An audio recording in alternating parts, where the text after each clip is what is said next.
अब हम लैंगिक प्रजनन के अंतर्गत आने वाली दूसरी घटना फर्टिलाइजेशन की बात करेंगे, यानी निषेचन की। निषेचन जो है वो है क्या? जैसे हमने पहले बात की थी कि गैमेट्स का फॉर्मेशन होता है, यानी मेल और फीमेल गैमेट्स का फॉर्मेशन होता है, और जब ये मेल और फीमेल गैमेट्स का फॉर्मेशन हो गया और फिर जब इनका ट्रांसफ़र हो गया, यानी युग्मक मेल युग्मक का फीमेल युग्मक यानी मादा युग्मक तक पहुंचना, अब जब ये मेल गैमेट जो है वो फीमेल गैमेट तक पहुंच गया, तब ये जो प्रोसेस होती है इन दोनों के फ्यूशन की होती है, संलयन की होती है, जिसको सिनगैमी कहते हैं। आप क्या समझते हैं कि सारे जीवों में क्या निषेचन की प्रक्रिया होती होगी? नहीं, कुछ ऐसे भी जीव हैं जैसे कि बीस हैं, यानी हनी बीस हैं, वास्प हैं, कुछ रोटिफर्स हैं, कुछ लिजार्ड्स हैं, इनमें निषेचन की प्रक्रिया नहीं होती है। तब फिर क्या होता होगा? दरअसल इसमें होता क्या है कि जो फीमेल गैमेट है ये ही जो है विकसित होकर नया जीव जो है वो बनाते हैं। अब फर्टिलाइजेशन की जब हम बात कर रहे हैं तो ये जो है वो दो प्रकार का हो सकता है। एक एक्सटर्नल फर्टिलाइजेशन है और दूसरा जो है वो इंटरनल फर्टिलाइजेशन है। जैसे कि नाम से आपको समझ में आ रहा है कि बाह्य निषेचन, तो ये निषेचन कब होगा? यानी शरीर से बाहर, और इसका जो उपयुक्त माध्यम जो रहता है वो जल होता है। अब इसके जो एक्सटर्नल फर्टिलाइजेशन के जो एग्जांपल्स हैं, फ्रॉग्स हैं और बोनी फिशेस हैं। इनमें जो है बहुत ज़्यादा मात्रा में जो है वो गैमेट्स को माध्यम में छोड़ दिया जाता है ताकि फ्यूशन के जो अवसर हों वो ज़्यादा से ज़्यादा उपलब्ध हो सकें।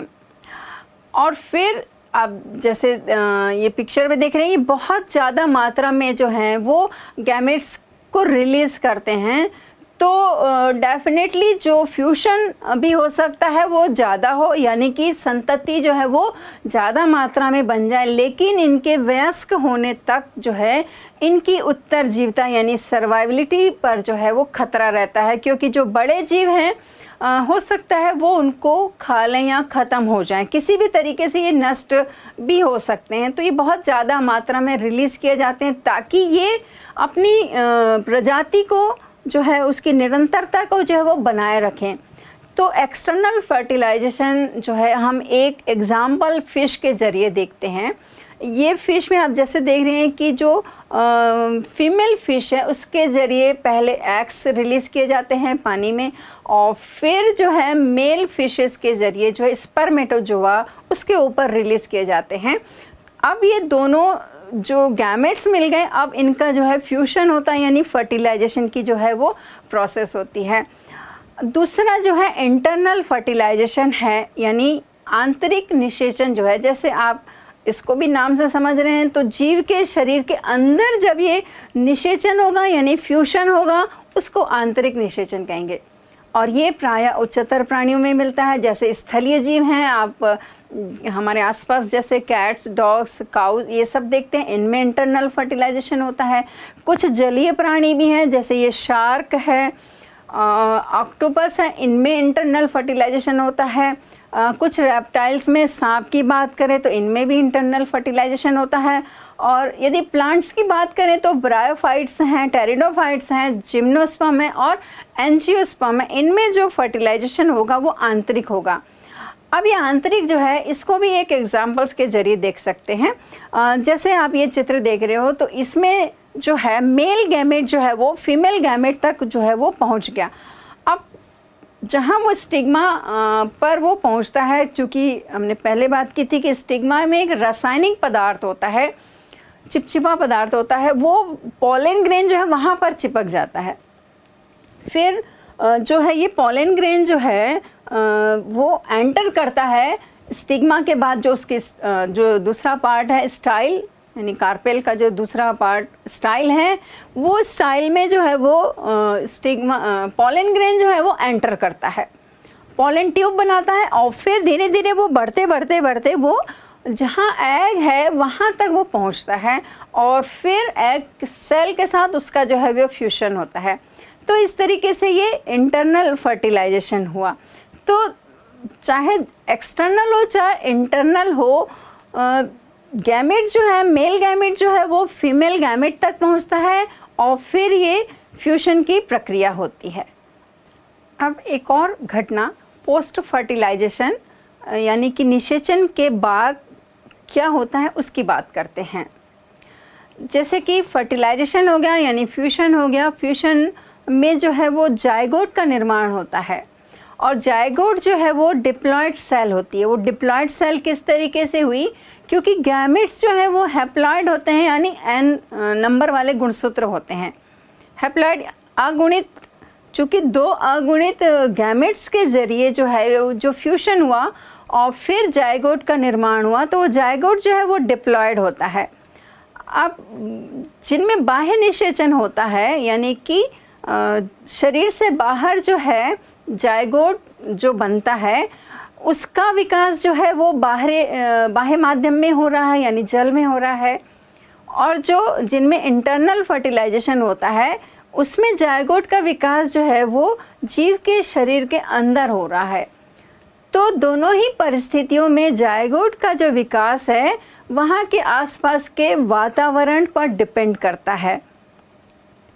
अब कुछ जो जायगोट्स, कुछ जीव यानी जैसे एल्गी हैं, कुछ फंजाई हैं, उनके जायगोट के चारों तरफ आप जैसे पिक्चर में देख रहे हैं, इनके चारों ओर जो है एक सुरक्षात्मक एक कवच रहता है, ताकि जो है ये जो कवच है ये एक भित्ति रहती है और ये भित्ति जो है जायगोट को जो है वो चाहे वो हाई टेम्परेचर हो, चाहे शुष्क वातावरण हो या फिर यांत्रिक चोट से जो है वो इसका बचाव करती है। इसके बाद इनके जो ये जायगोट हैं कुछ रेस्टिंग पीरियड में चले जाते हैं और जैसे ही फिर अनुकूल परिस्थितियां आती हैं तो फिर ये विकसित होकर नए जीव का विकास करते हैं। तो इसमें जो यानी पोस्ट फर्टिलाइजेशन में पहली बात तो हुई जायगोट की और दूसरी बात जो है वो एम्ब्रियोजेनेसिस की है, यानी कि जायगोट का जो विकास है वो किस तरीके से किस प्रक्रिया के ज़रिए होगा। वो प्रक्रिया जो है वो एम्ब्रियोजेनेसिस की है। एम्ब्रियोजेनेसिस में क्या होता है कि जायगोट का जो है वो डिवीज़न होगा मतलब कि उसमें विभाजन होगा, विभाजन कोशिका का विभाजन होगा और वो विभाजन जो है वो समसूत्री विभाजन ही होता है।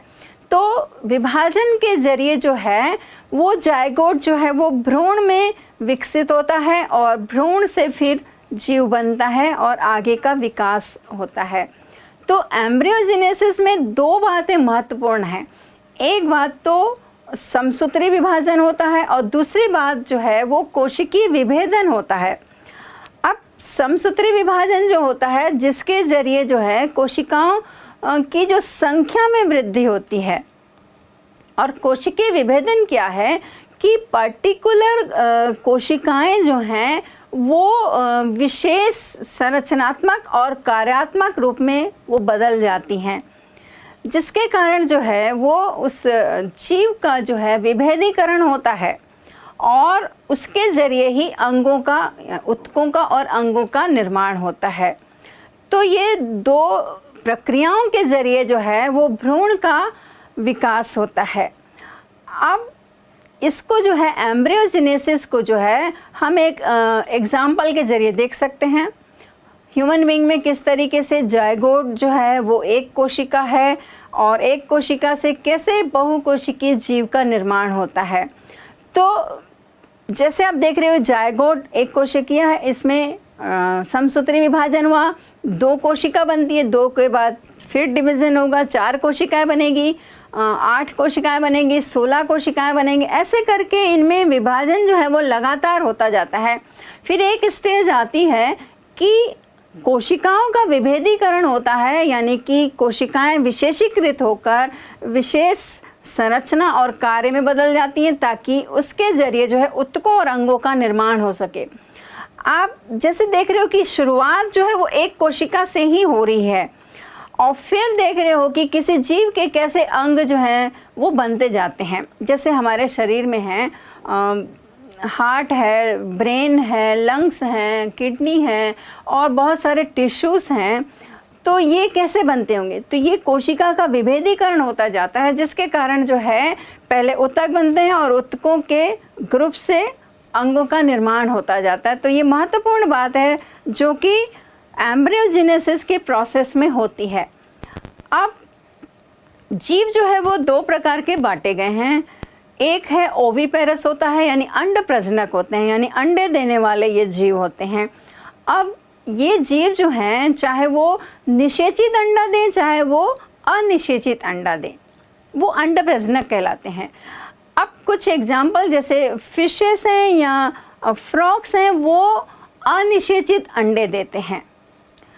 अब ये जो अंडे हैं वो बाहर जो माध्यम में ही जो है वो विकास कर रहे हैं, लेकिन कुछ जो है जैसे निषेचित अंडे देते हैं, रेप्टाइल्स हैं, बर्ड्स हैं, ये निषेचित अंडे देते हैं। तो इनके अंडों के चारों ओर जो है वो कैल्शियम कार्बोनेट का वो कवच रहता है और एक सुरक्षित स्थान पर जो है ये अंडे दिए जाते हैं और फिर इंक्यूबेशन पीरियड के ज़रिए जो है इनसे जो है शिशु जो है वो जन्म लेता है। आपने अक्सर आसपास जो है मुर्गी को अंडा सेते हुए देखा होगा कि मुर्गी जब अंडा देती है उसके बाद उसमें बैठती है कुछ दिनों तक। क्यों बैठती है? क्योंकि उसमें उसको गर्मी देती है, वो उसका इंक्यूबेशन पीरियड रहता है। और फिर जब एक समय हो जाता है उसके बाद जो है उन अंडों से चूजे निकलते हुए आपने देखे होंगे। अब चूँकि अंडे जो हैं वो उनकी उत्तरजीविता जो है वो कम रहती है, क्योंकि शिकारियों के द्वारा हो सकता है खा लिए जाएं। दूसरा जो प्रकार है वो है विविपेरस का, यानी कि शिशु देने वाले।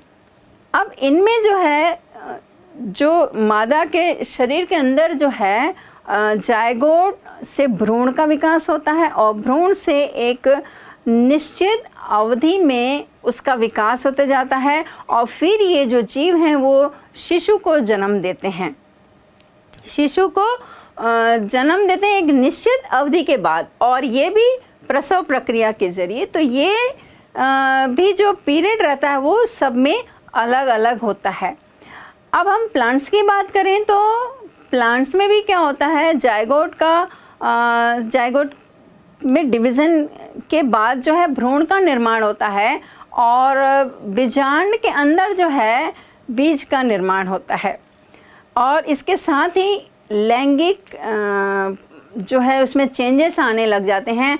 अब जैसे जो प्लांट की जो ओवरी यानी जो पुष्प की जो ओवरी है वो फल में बदल जाती है और उसके चारों ओर एक पेरिकार्प बन जाती है, फल भित्ति बन जाती है। जैसे अब ये 2-3 एग्जाम्पल्स हैं, आम है, टमाटर है, इसमें आप देख रहे हो। तो इसमें जो पेरिकार्प है वो फल भित्ति रहती है जो फल को अंदर सुरक्षित करती है।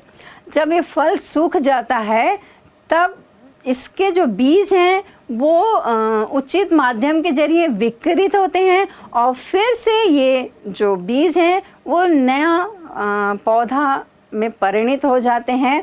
तो हमने जैसे बात की कि एक जीव जो है उसकी शुरुआत कैसे होती है और शुरुआत होके फिर वो जीव जो है बड़ा होता है, फिर प्रजनन की प्रावस्था आती है और फिर जब वो बीज बाहर आया फिर उस बीजों से फिर नए पौधे बनते हैं।